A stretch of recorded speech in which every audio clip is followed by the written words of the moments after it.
Arratsaldeon eta eskerrik asko gaur hemen gurekin egoteagatik. Entzun duzuen musika taldea, Presagana eta Lagunak dira eta lasai gurekin geratuko direlako ekitaldi osoan zehar eta beraien musikaz gozatzeko aukera izango duzue.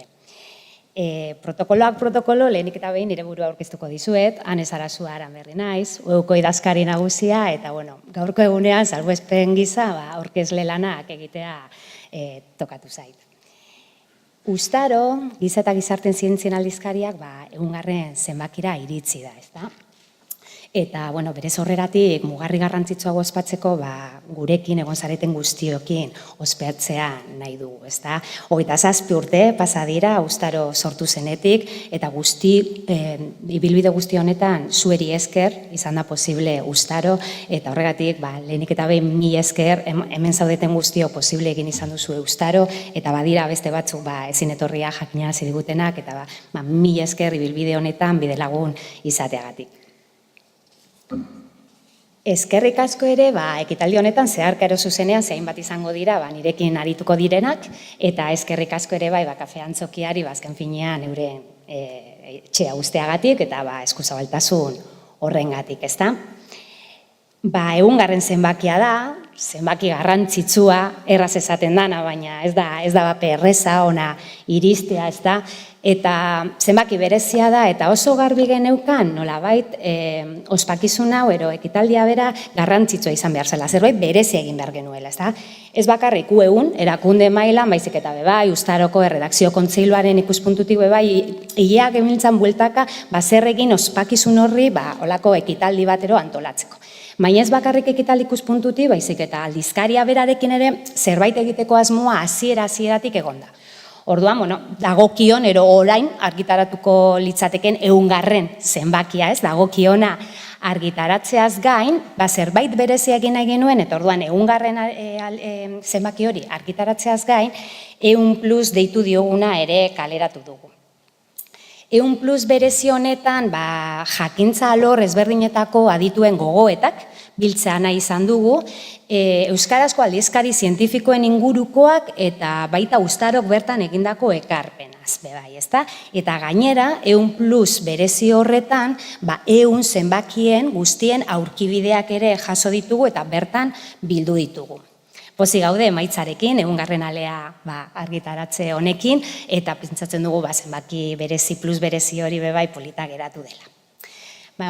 Nik nire aurkezpena egin dut, sarrera izan dugu, musika entzun dugu, egungarren alea kokatu dut, plus berezia ere aipatu dut, baina orain aldizkaria hitz egin beharko dugu, eta horretarako ni baino askoz egokiagoa den pertsona bati deituko diot, bera nigana hurbil dadin, denbora guzti honetan, 27 urtetan, Uztaroren lemazainak, gidaria izan duguna, Jokin Apalategi Begiristain, Uztaroren zuzendariari, zatoz nirekin, mesedez, Jokin?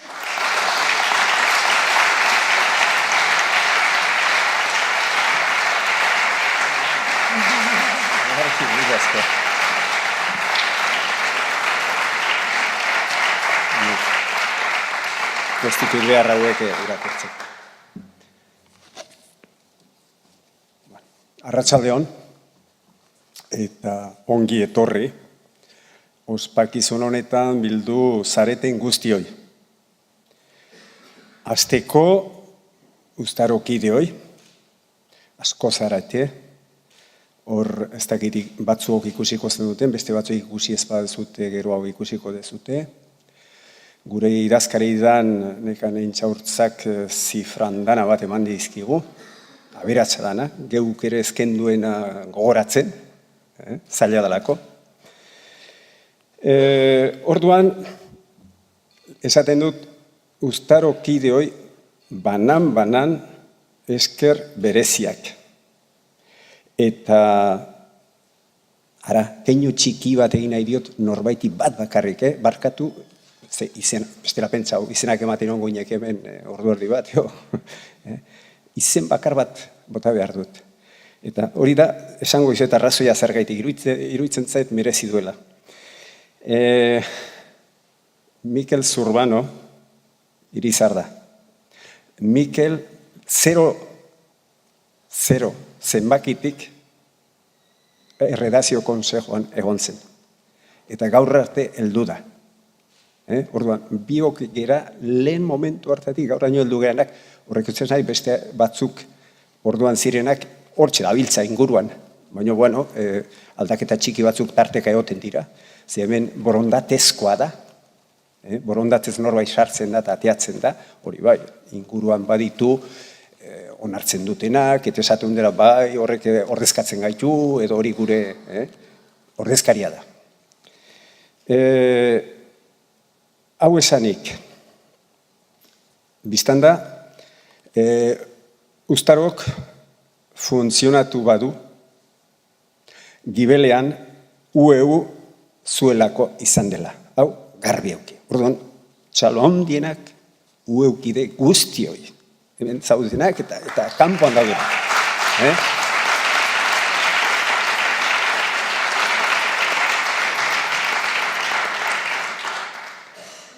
Eta nola ez, Uztaro 100, ointxeanek aipatu du, eta Uztaro 100 plus, dela eta gonbidatuak izanez gero, ospakizun honetara etorri zareten guztioi.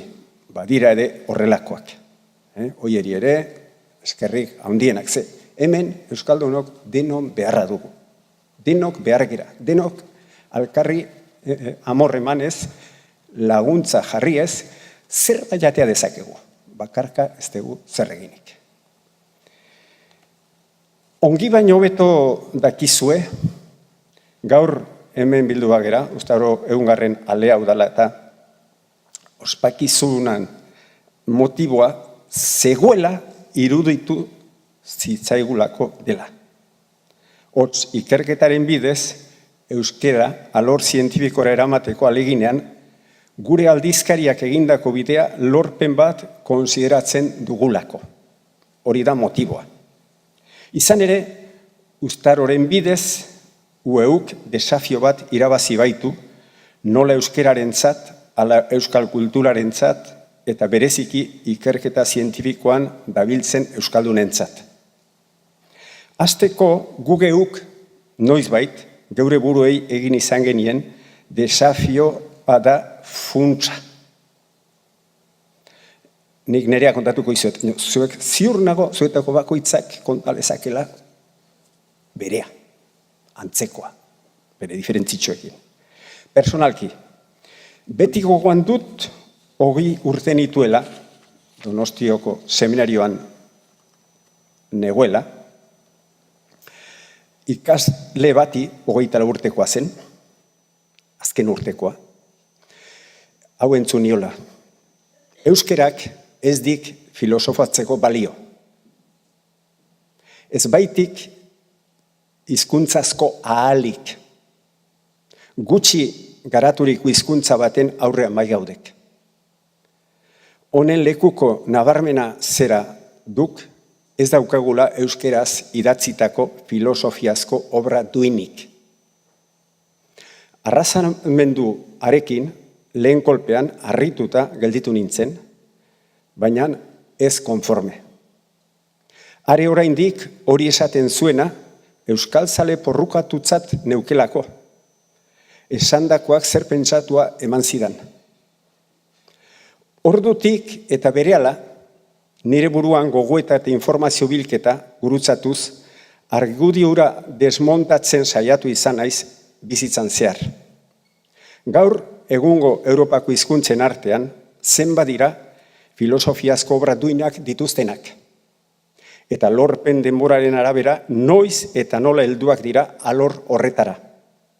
Pentsa, grekoek noiztikakoa diren, eta latinoak, baina latinetik jalitako hizkuntza deribatuek, edo germaniko, edo eslavo, familietako hizkuntzek, eta bar, horien deribatuek, filosofiazko obra duinak, ez hain zarrak sortuak dituzte. Eta gaur, hainbat aldiz, greko eta latinoen parekoak. Diferentzia nagusia hizkuntza bakoitzak horretara ailegatzeko sekatuz lortu behar duen gizarte kondizioa eta gizartean brokatu behar duen kultur oniritzia eta maitemintzea dira.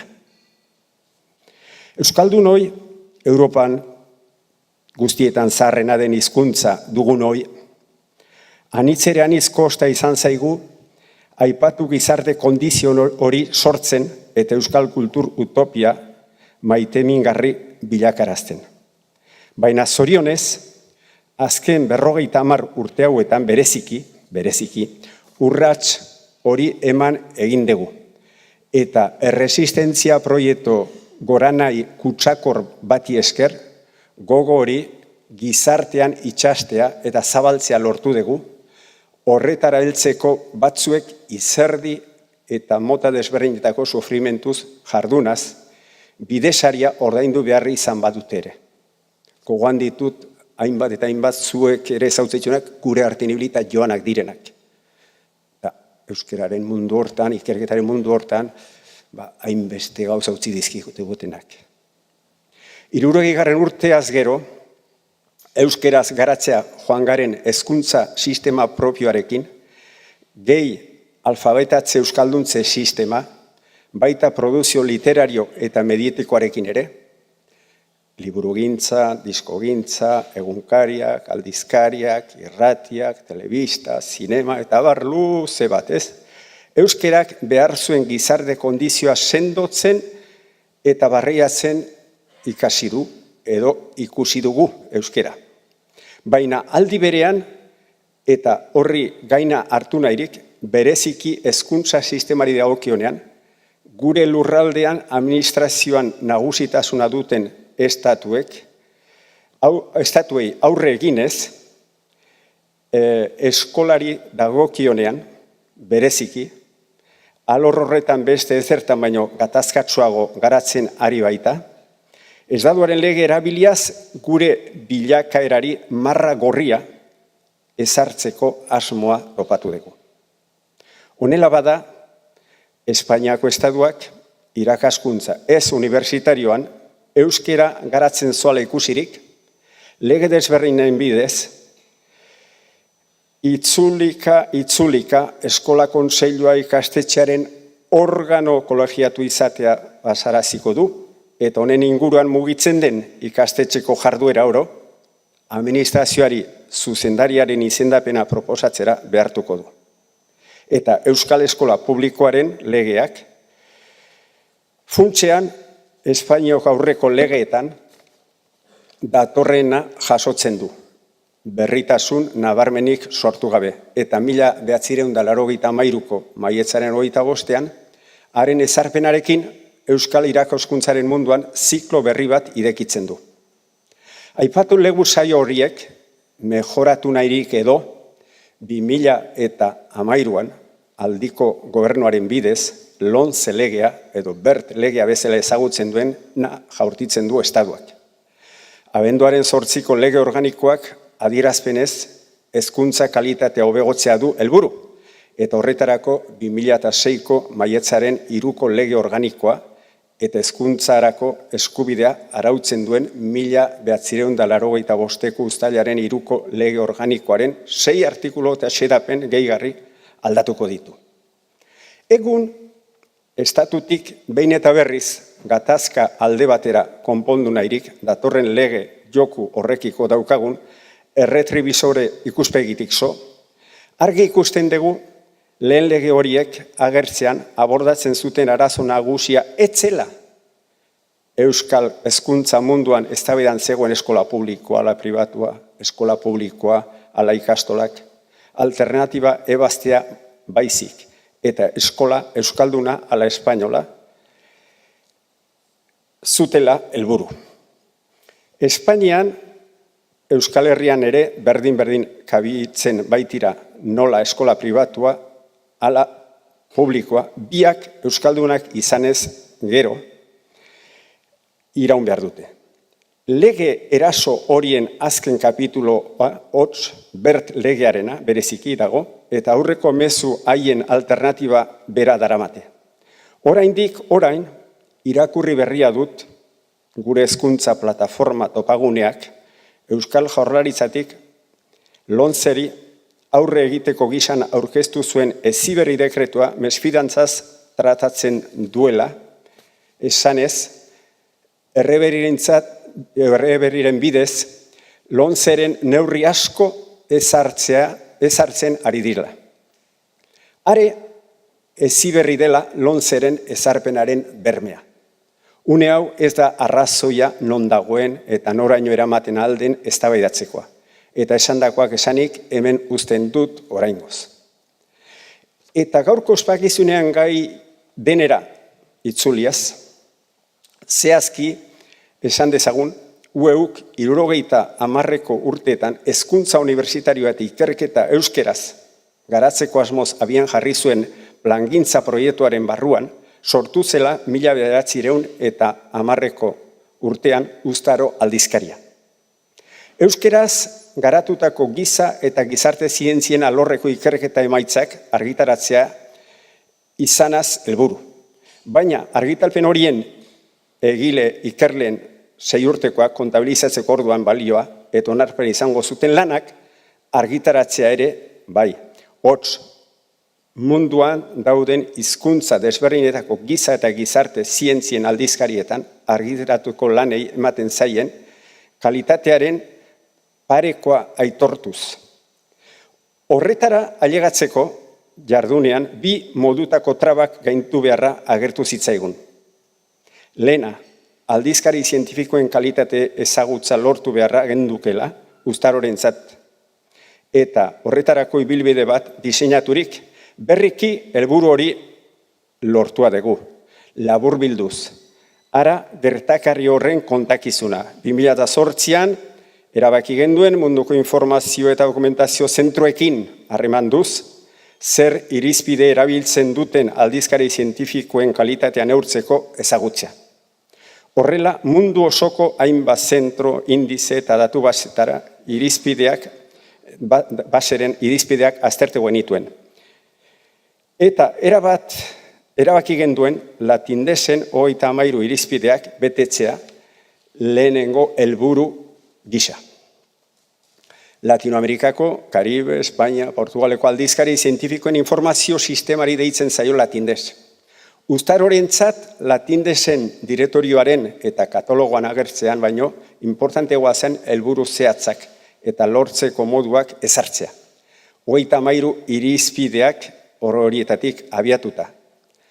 2008an 33 irizpide horietatik 21 betetzen zituela Uztarok jabetu ginen.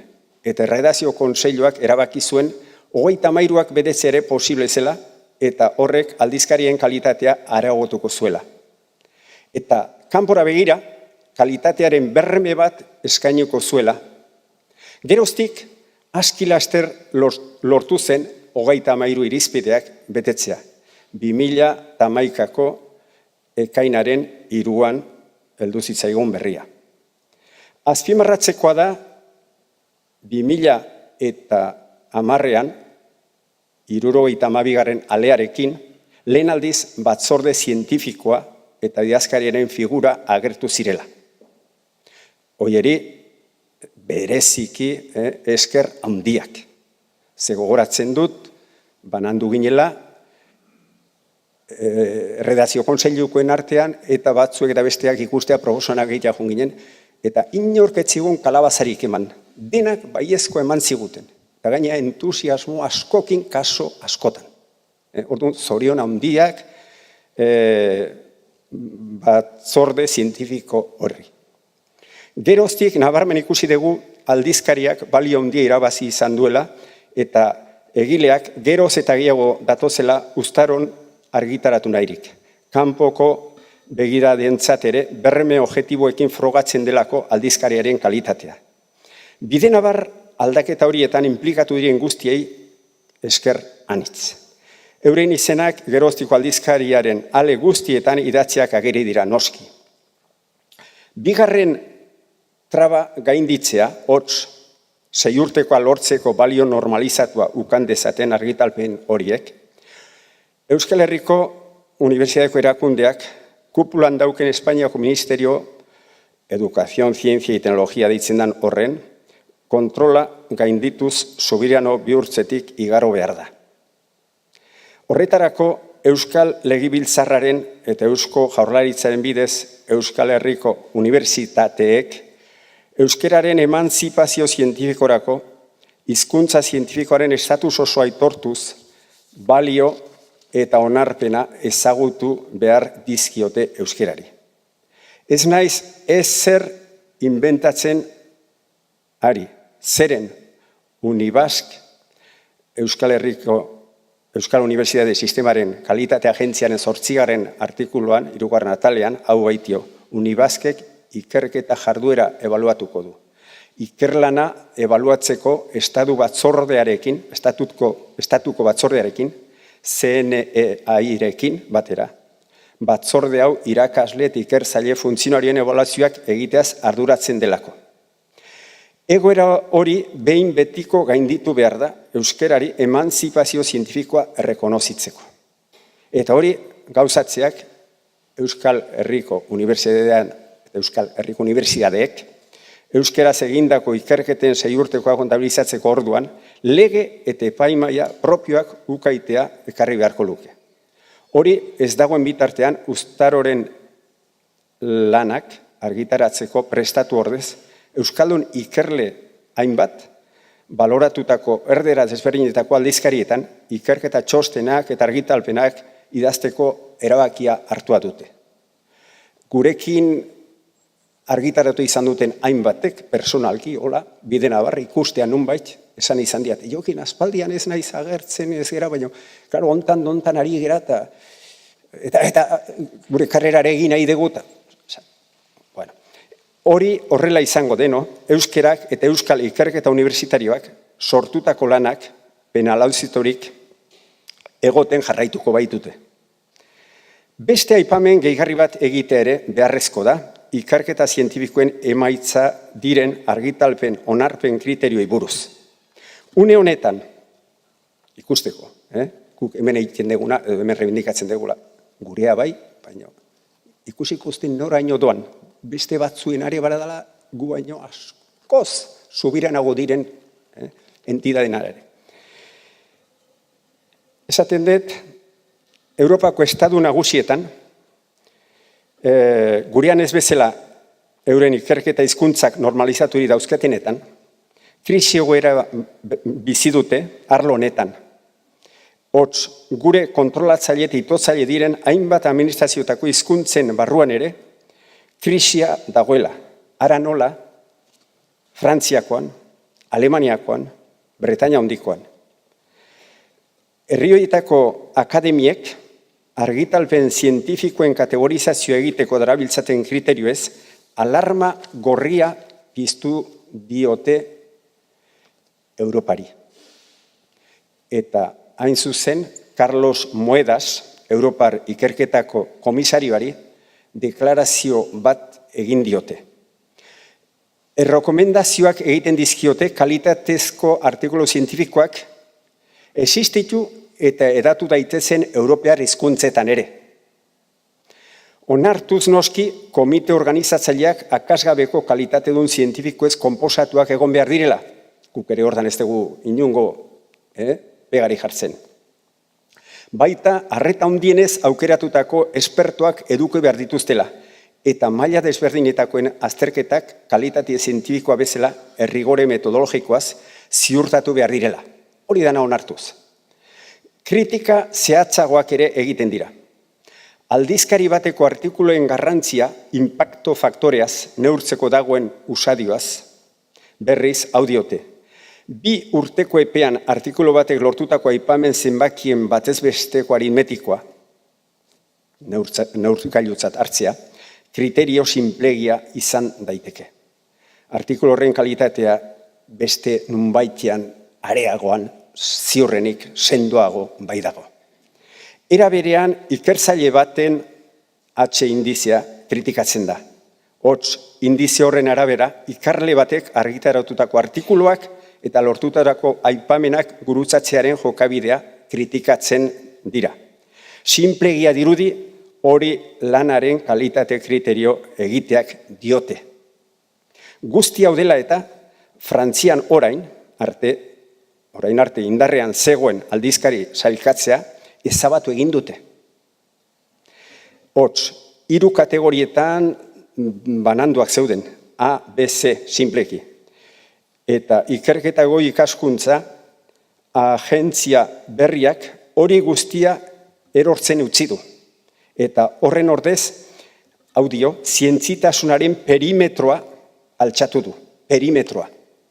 Ez du gehiago jakin nahi kategorizazio ze kritika egiten bai diote eta ados ez bai daude.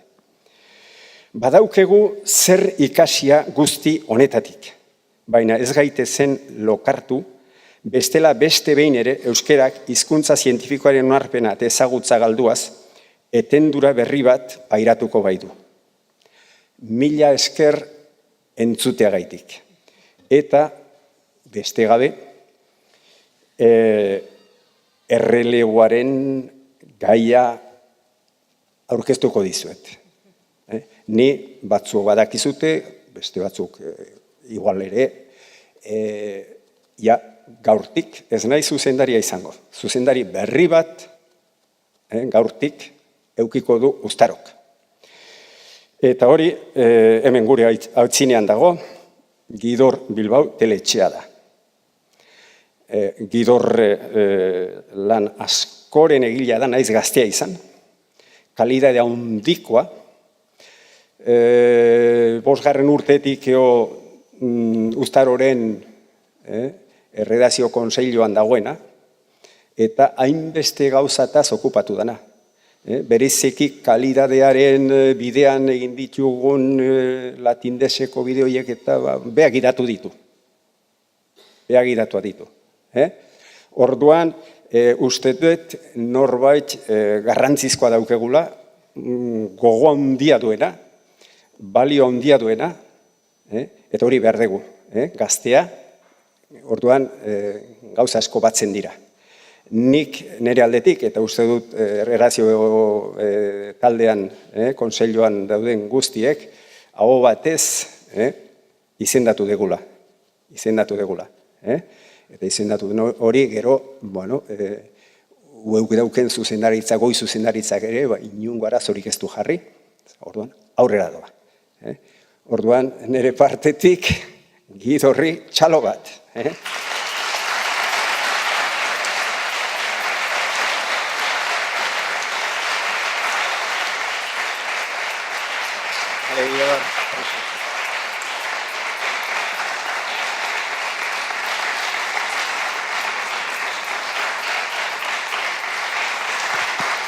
Bueno, eskerrik asko Jokin, ulertu dut txaloa beretzat dela, ez niretzat. Bai.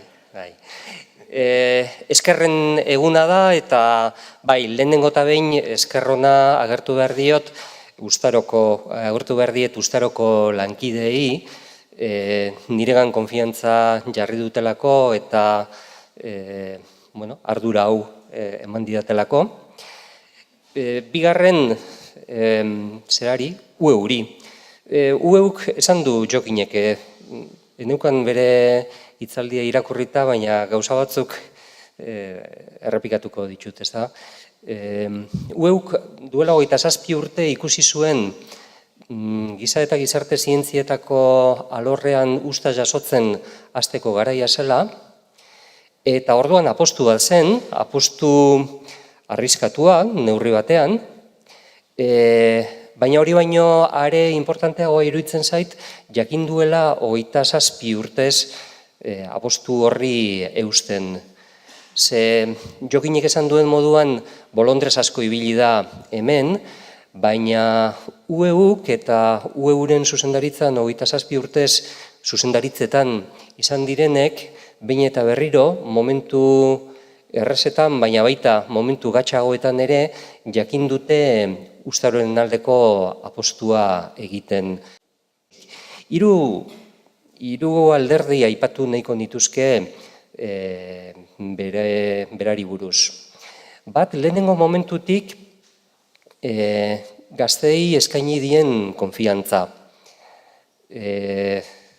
ez dut uste nioin ja gazte-gaztean eizenik, baina duela 20 urte gaztetxoago hori baino, eta edozein kasutan be Maiteren eta Jokinen semearen adinekoan naiz ni. Eta elkarrekin hasi ginen momentuan bertan lehenengo egunetik ikusi dut niri eta ez ni naizelako, baizik eta nire adineko jendeari, nire beraunarliko jendeari beretzat gazteei, zelako konfiantza eskaini digun eta zelan utzi digun egiten. Nahiko nuke, hori neuk ere beragandik ikasia izatea. Bigarren kontu bat, entzuten jakitea. Abegikortasunez eta aditasunez entzuten jakitea. Batzar askotan egon da Jokin isil-isilik, eta neure artean, honek zerrete dauka buruan. Ez dakiz ere esan, edo gogoeta sakona dauka. Eta halako batean galdetu, eta beti erantzun zuzena, erantzun ondo pentsatua, ondo hausnartua. Hori ere jarrera bata entzuten jakitea, eta esatekoa daukana bakarrik esan behar denean esatea. Nahiko nuke hori ere beragandik ikasia izatea, ez dakit ikasi dudan. Eta hirugarren kontu bat gaurko bere hitzaldian ere agertu duena, ez da? Jokinek ondo ezagutzen du ediziogintza, ondo ezagutzen du argitalpenen mundua, mundu osoko argitalpenen martxa ondo ezagutzen du eta egunean jarraitzen du, eta beti erakutsi digu, eta halako galderak egin izan dizkiogunean, beti aipatu izan dizkigu mundu osoko argitalpengintzan dauden mugimenduak. Egunotan irakurri ditut berak urte hauetan idatzi dituen editorial batzuk, eta 0 zenbakian bertan aipatzen zuen, ez da? Frantziako aldizkarietan diren joerak, Espainiako zenbait aldizkaritan diren joerak, aipatzen zuen beste joera desberdin bat dagoela mundu anglosajoian, eta ni bere ondoan izan 22 urte hauetan, beti erakutsi digu, galderaren bat egin diogunean Ustaroren etorkizunari buruz, begira, halako eta halako gertatzen da Frantzian, halako eta halako gertatzen da aldizkari zientifikoen munduan, berak gertuenetik ezagutzen dituen alorretan, soziologian, psikologia sozialean, eta halako aldizkarian urratsa hau eman dute, bestelakoan beste hau eman dute. Orduan, nahiko nuke beragandik ikasia izatea, etorkizunera begira ere, munduan beste aldizkari akademiko batzuetan zer gertatzen den jakiteko beti adi egoten. Eskerrik asko orduan, hori guztia erakutsi diguzulako, ia ikasi dugun, eta guk eskerrona agertzeko bide bat daukagu, ez nik, kasu honetan euren izenean egingo dugu, eta da Anartzi deituko diot, ona etortzeko, eta kasu honetan ez bereziki Ustarori, ez bereziki Ueuri, Jokin Apalategiri, eta akaso aipatuko nuke baita Maite Idirin ere, ze aipatu dituran 3 alderdi nolabait akademiko hoien ondoan, uste dut denok ezagutu dugula baita Jokin beti Maiterekin batera.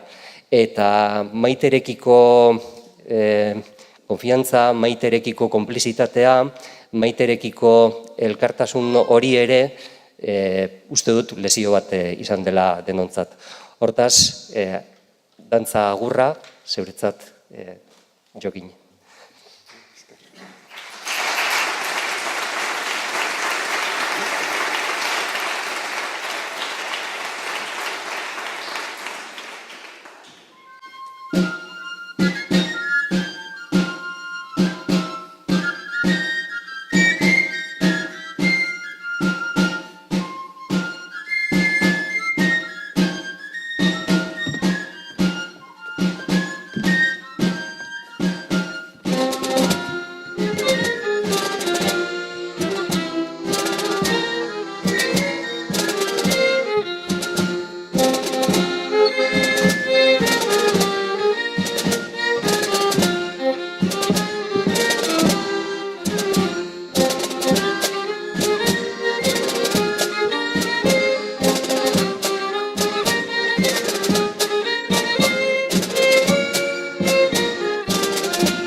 Bueno, zorionak Jokin benetan bihotz-bihotzez, euren izenean egindako sekulako lan eta ekarpenaren gatik.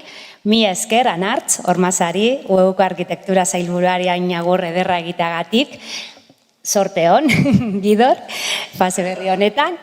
Eta oraindik, Jokini ez ezertzako eskatuko diogu, beste oparitxo badugulako berarentzat, UEUren izenean, baina Euskal Komunitate Zientifiko guztiaren izenean bebai berak egindako ekarpenan gaitxik, eta horretarako, dituko diogu, eskerrona adierazteko, Iñaki Alegria Loinazi, UEUko zuzendariari.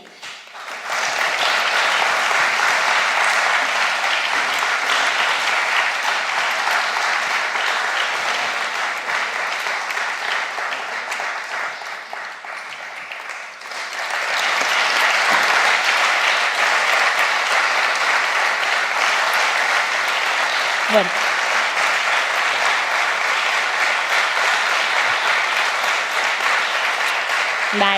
Iñaki Alegriak, UEUko zuzendariak eta Gidor Urbauk, Uztaroko zuzendariak, gaurko egunaren oroigarri bat eskaini diote, da gauza xumetxo bat, baina, Uztaroren Neun Plus berezi horren bueltan diseinatutako azalaren erreprodukzio bada, gaurko dataz, eta inskripzioa Jokin Apalategi Uztaro aldizkariaren zuzendariari, mila esker honez.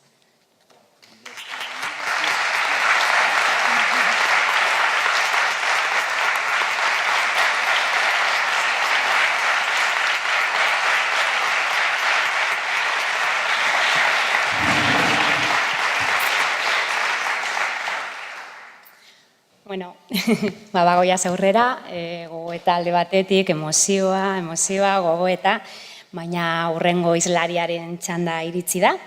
Bera emakumezkoa da, gaztea da, Maria González Gorosarri da, UPVHUko irakaslea, UEUkidea, eta berriki Uztaroko erredakzio kontziluko kide berria. Eta, Uztaron lanean diharduten belaunaldi berri hoien gazten izenean hitz egingo digu eta ikerketaren ikuspuntu horretatik, ezta? Torri Maria.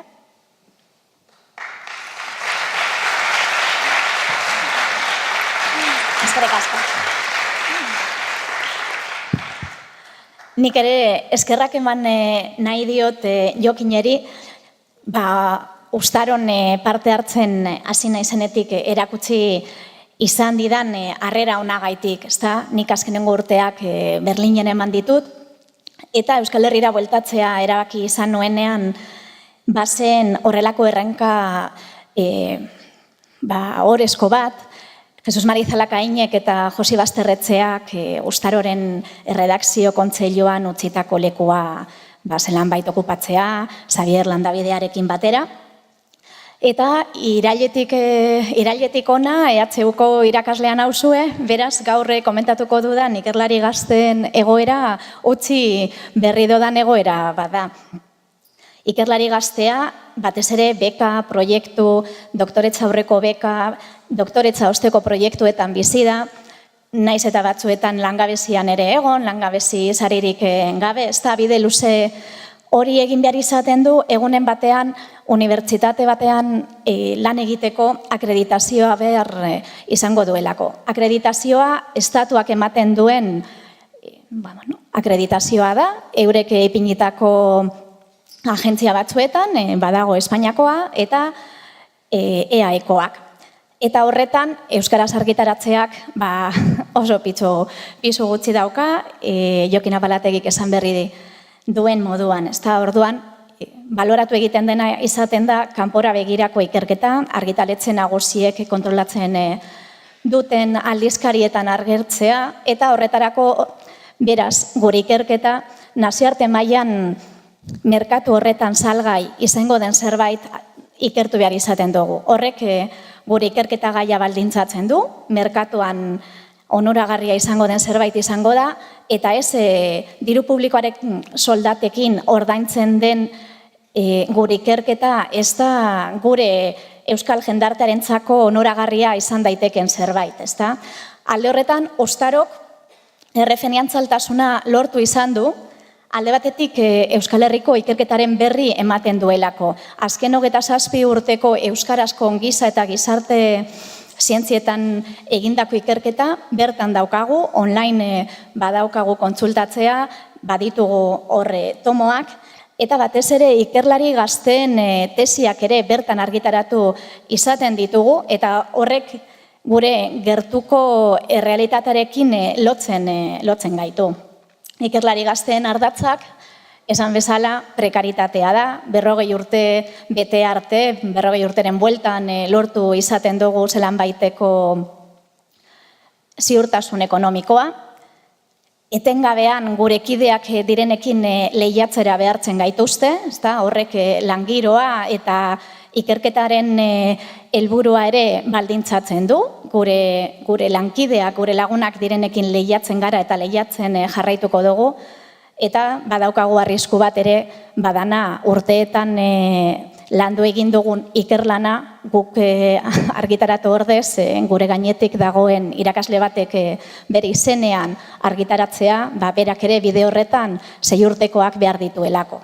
Beraz, daukagun unibertsitate eredua merkatuare begira dagoen eredu bada, ez dago ordaintzen dugunon euskal gizartarentzako baliagarri izan daiteken horretara bideratuta.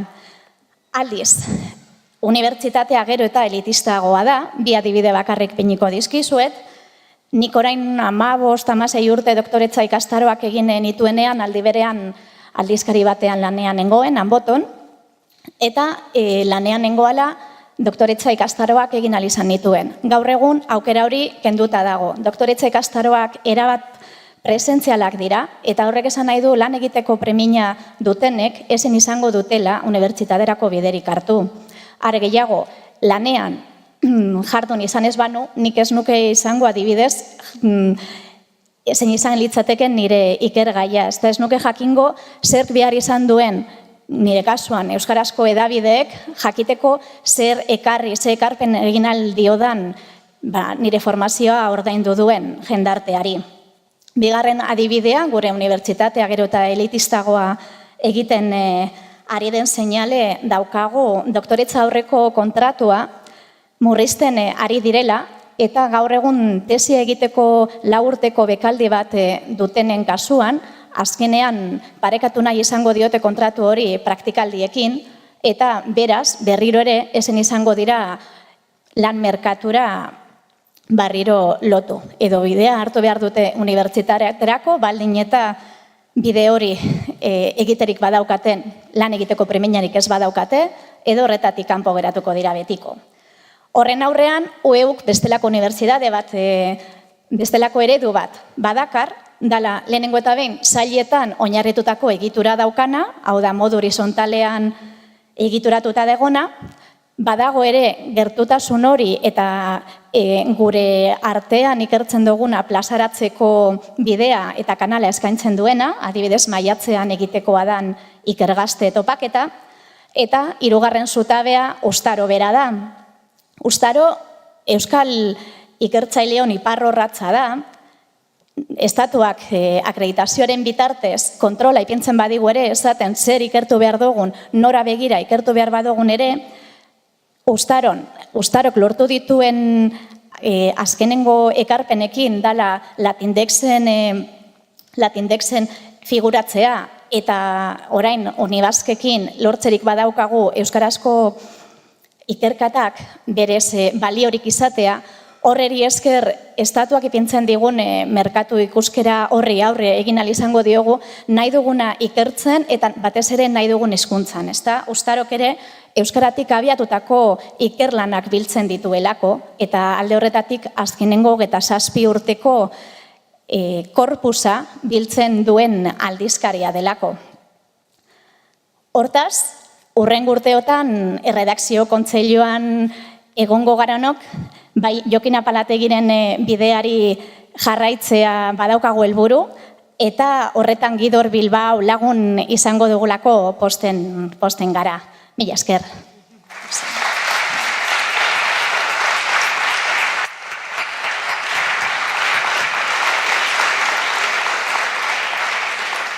Eskerrik asko, Maria, zuri ere, eta, bueno, ekitaldia ja bukatzen ari dela, esan behar dizuet, baina naiz eta horrek ez du esan nahi, ospakizuna bukatuko denik. Jarraian, oraintxe bertan, Presagana eta Lagunak taldearen musikaz gozatzeko aukera berri bat izango duzue, eta ondoren mokadu bat hartzeko gonbita ere luzatzen dizuegu. Zabela beteta irtetzeaz gain, oparitxo bat ere emango dizuegu, etxera joango zarete irteran emango dizuten oparitxo batek, dala 100. alea eta 100 plus zenbakia. Eta, oin nire lana bukatzen ari da, uoren izenean hainbatetan esan dugu, baina eskerrik asko uztaro posible egin duzuen guztiei, bide lagun izan zarete proiektu honetan eta izatea espero dugu, eta, beste bat arte, paso emango diet beraie, eta mila esker.